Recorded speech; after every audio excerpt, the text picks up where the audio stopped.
Assassin's Creed Mirage has finally been released, with Ubisoft promising a return to the roots with this particular installment of the franchise, and it's safe to say that they delivered on that promise, as stealth played a huge part in this game, something a lot of fans will be happy about. Setting-wise, we find ourselves in a beautifully crafted adaptation of Baghdad filled with breathtaking graphics throughout. There were a lot of references to previous Assassin's Creed games as well. We need 50 trophies in total to get the platinum. 8 are story related, while 42 are miscellaneous, with a couple of unmissable trophies to boot. On that note, I did play this game on PC using Ubisoft Plus, so the trophies might look a little bit different, but don't stress, the requirements are exactly the same as PlayStation's. Yeah, this looks cool. Still following her, right? Without further ado, let's jump into the story with Basim and go get that gorgeous platinum trophy. The story begins with Basim waking from a nightmare where he's been haunted by visions of a monstrous genie. Ooh-wee! That was scary. Thankfully, his best friend and partner in crime, Nahal, has been there throughout his life to help him cope with these dreams, and today is no different.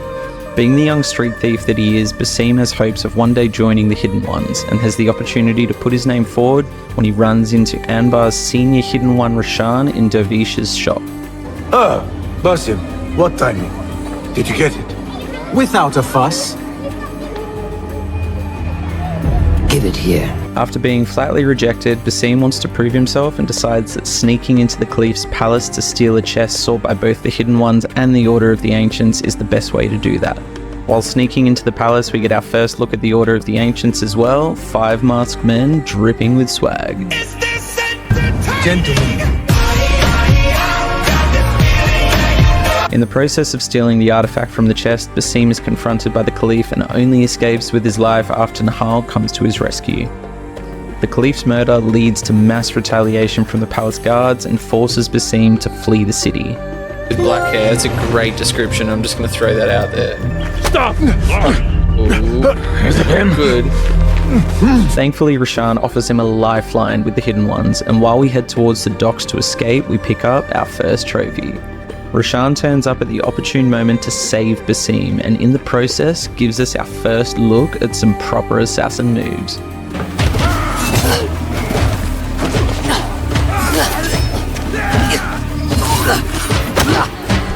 Basim's taken to the Hidden One's mountain fortress at Alamut to be trained by Rashan and eventually be initiated into the Hidden Ones.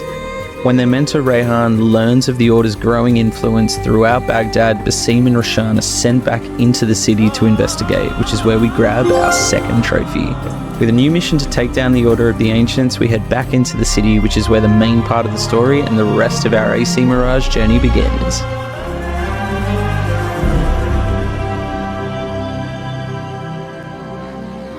To kick things off on the streets of Baghdad, we pick up a couple of miscellaneous trophies, starting with the Shadow and the Flame trophy for defeating a Shakiriyite, the Fashion Statement trophy for applying dye to an outfit, and the Treasure Seeker trophy for opening our first of many token chests. We follow this up with 4 more easy to get trophies, with Cutting Edge for fully upgrading a weapon, The upgrade a weapon.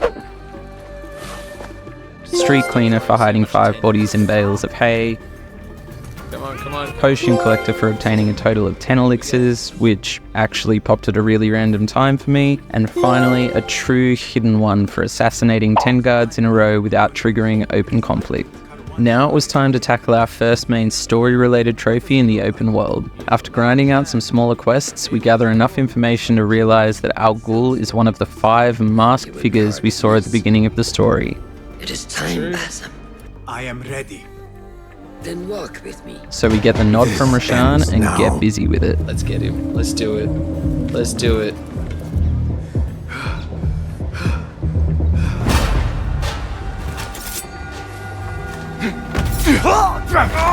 Snap! No way! No way he's gonna do him that dirty! Oh my god! That's what I call an assassination. Oh my days! For that insane assassination of Al Ghul, we pick up the Blood of a Ghoul trophy. And while working through the story, I collected some more miscellaneous trophies, including thick skin for fully upgrading an outfit, headhunter for headshotting 20 guards with throwing knives, and surprise for assassinating 10 guards from hiding spots.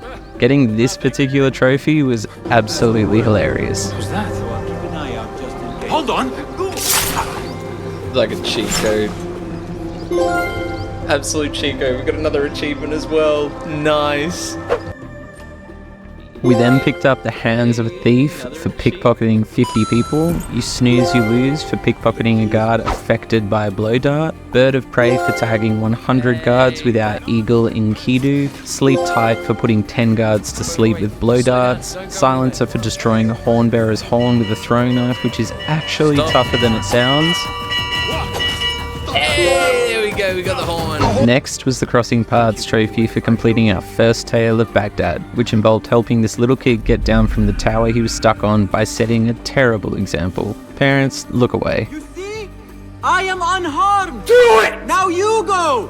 This isn't gonna end well. Yes, you can! Do not overthink it! You simply need to have faith! Leap of faith.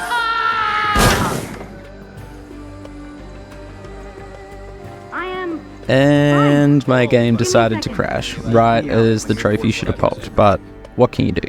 I gotta play the first one. I gotta play the original before I get to that. What just happened then? I then got my hands on the Up in Smoke trophy for affecting 20 guards with smoke bombs, which was pretty easy and straightforward. And the Spread the News trophy for using the services of Illuminati 3 times. Basically, you can use these guys who are dotted all over the place to remove your notoriety when it gets annoyingly high. For a small fee, of course, so again, an easy trophy there. Now it was time to get back to the main story. I'd completed a lot of story-related missions, collecting information on 3 of the remaining 4 masked figures, and I might have done this out of order, but at the end of the day, it didn't really matter. You can do these parts of the story in any order, so don't stress. This particular trophy was called the Blood of a Spy Master, and it was for eliminating Al-Madikwa, who, as it turns out, is a warlord that was hunting down rebels and using fear to control the citizens of Baghdad. A very nasty person, if you ask me, so he had to go. Isn't that ironic? Was it taken from an eagle who fell out of the sky? Next, we pick up the Unstoppable trophy in style. Alright, let's do it. There we go. Yes, we do. Getting 5 of them with this ability. Chaining 5 together. Satisfying. For distracting 10 guards with noisemakers, we get the Attention Seeker trophy. There we go. I had to use a certain amount of them. For unaliving 75 guards with throwing knives, we get Eagle's Eye. Get down. And for the easiest miscellaneous trophy in the game, sitting on a bench to pass time 5 times, we get Dawn and Dusk.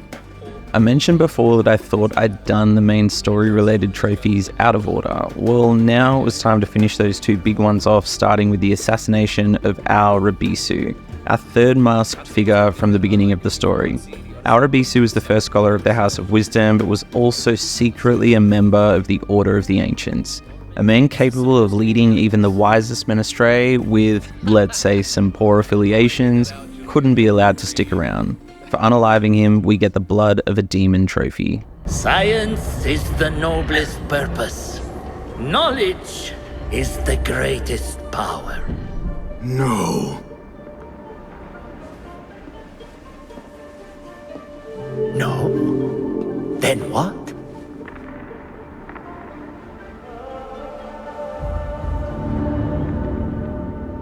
Okay.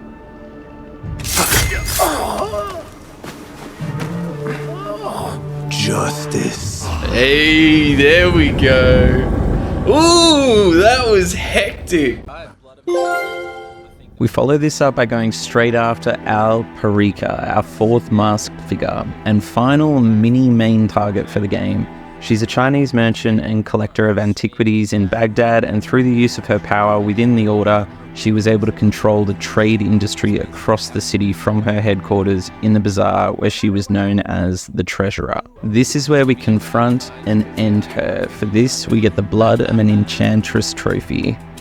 Oh, here we go. Here we go. Here we go. All right. Enough chatting about the holiday. It's going to be a sick assassination. Are we ready? 3, 2, 1.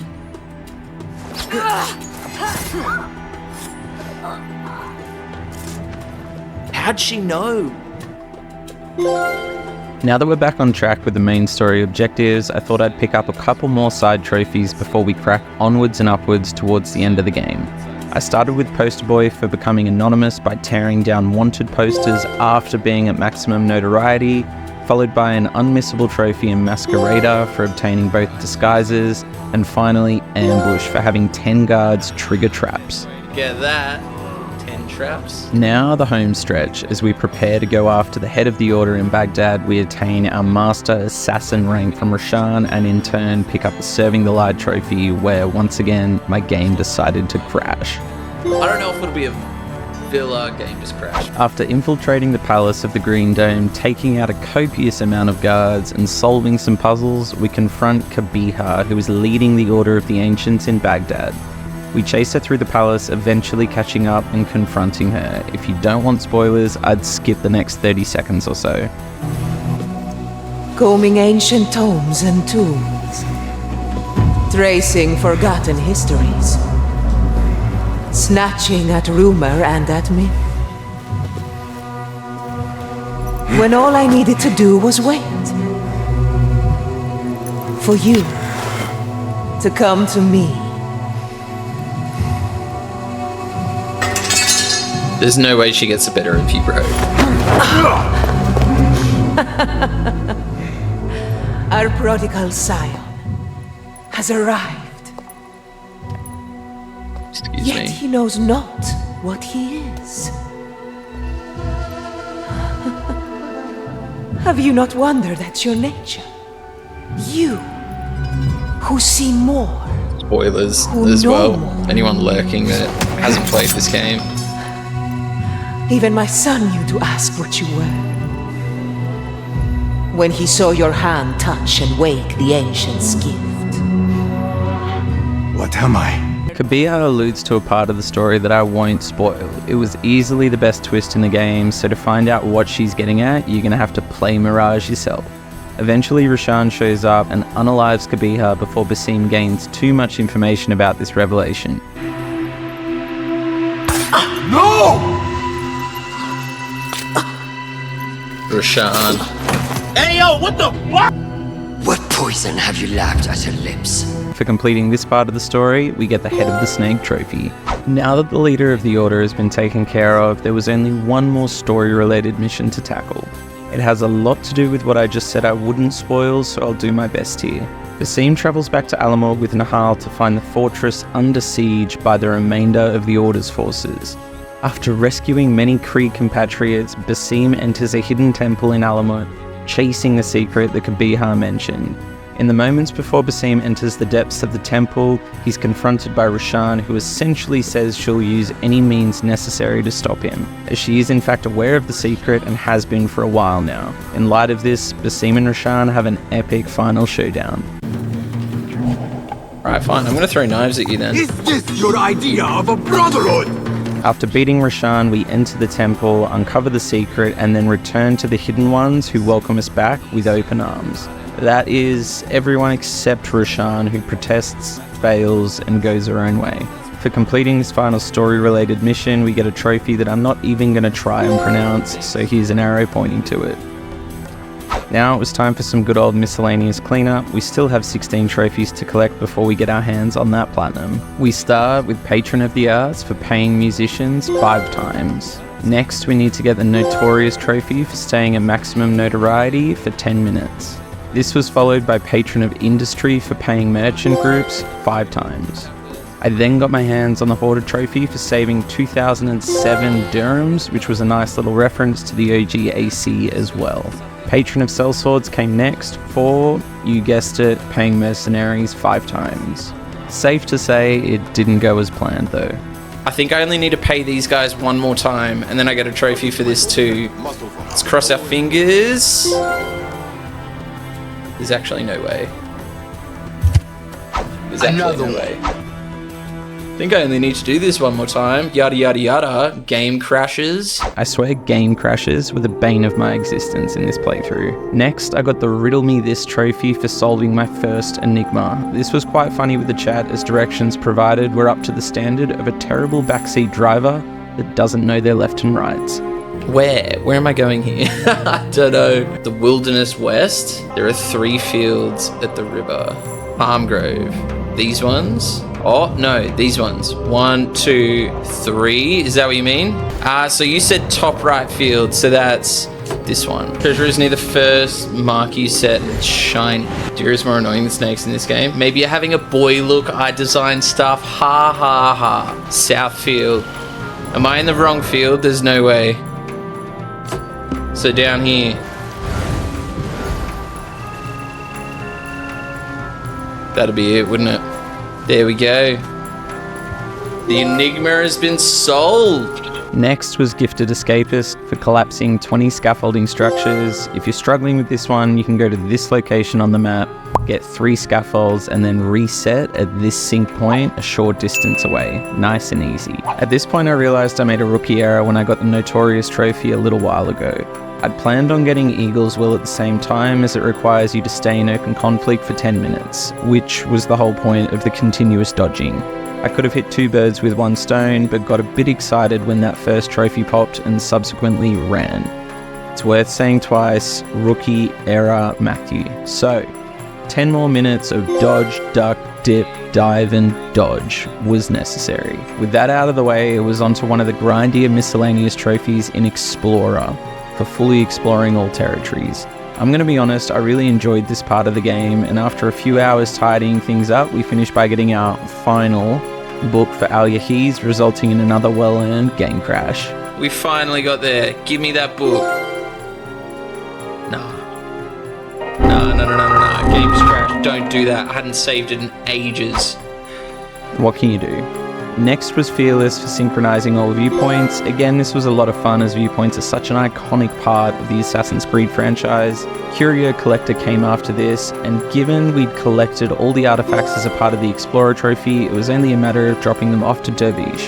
For fully upgrading our tools, we got our hands on Tools of the Trade, and for completing 10 faction contracts, we got our hands on Defender of the People. P.S. Make sure you pick faction contracts that give you skill points as well. If you're going for the Platinum, you're going to need extra skill points on top of the ones you get from the Lost Books. This was another mistake I made that resulted in me needing to do 4 or 5 extra contracts later. Now, it was time for one of the most annoying trophies in the game, Blade in the Crowd. This required us to assassinate 10 guards while blending in with the crowd. So after a few failed attempts and a bit of brainstorming, I settled on this spot as the best spot to get the challenge done. I was able to reset at this sync point, pay merchants to smuggle me across the bridge, and get 1, sometimes 2 assassinations done along the way. Next was the trophy for Scholar, and this was a head scratcher for a little while. I thought I had all the Lost Books and was perplexed as to why I couldn't get the trophy for it. After a quick Google search, I realized there was one more hidden book down towards the bottom of the map than I needed, so off I went. And boom. Okay, last Lost Book, last skill point that we need, last 2 trophies. After picking that up, I went back to Al Yahiz to pick up the trophy. Now it was crunch time. With only 1 more trophy left for unlocking all skills, I needed to get my hands on a few more skill points by completing a couple more contracts, as I mentioned earlier. My final contract involved carrying this bloke out of harm's way. I did just that, got the final skill point I needed, and then this happened. Right, final quest done. Skills. Oh, we've got the points. Okay, W. So I should get self-improvement trophy for doing this. I don't believe it. Yes, once again, my trusty PC version of AC Mirage through Ubisoft Plus crashed. The dopamine in my brain was throwing the biggest tantrum, and there was nothing I could do. Alas, tech issues are tech issues. I'm still stoked we completed everything, so here's me holding up a platinum trophy, which made me feel a bit better. Thank you so much for watching. I hope it was an entertaining video that made you laugh and smile. If you've made it this far, you must have enjoyed yourself, so don't forget to sub if you haven't already. I stream Platinum playthroughs 5 days a week if you want to hop into the stream with me on Twitch, Kick, or TikTok. Those links are down in the description with my schedule as well. Until next time, I hope you're well, I hope you're safe. I'll see you all soon. Cheers.